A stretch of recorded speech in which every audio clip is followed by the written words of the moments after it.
पण हल्ली संपत्तीच्या नादात आपली सगळी नाती आपण संपत चाललेलो आहे. आपण आपली नाती त्या पैसा पैसा पैसा पैसा करत आपली नाती सगळी पाक संपत चालली आहेत. पण सगळ्यात पहिला मी म्हणत नाही की पैसा महत्वाचा नाही, मी म्हणतो सगळ्यात पहिला पैसा महत्वाचा आहे, पण पैशाबरोबर आपली नाती सुद्धा महत्वाची आहेत ना. आणि सगळ्यात पहिला आपण आपल्या कुटुंबासोबत असलं पाहिजे. जर आपण आपल्या कुटुंबासोबत असेल ना, तर समाजामध्ये या भावकीची या गावकीची तुमच्या कुटुंबाकडे वेगळ्या नजरेने कोणाकडे बघायची हिंमत होणार नाही, हे लक्षात ठेवा.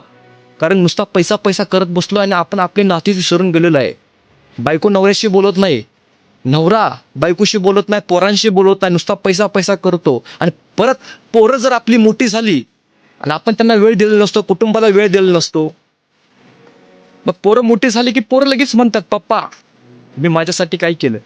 आपण आपल्या कुटुंबासोबत असलं पाहिजे हो. नुसता पैसा पैसा पैशाबरोबर आपण आपलं कुटुंब जपलं पाहिजे.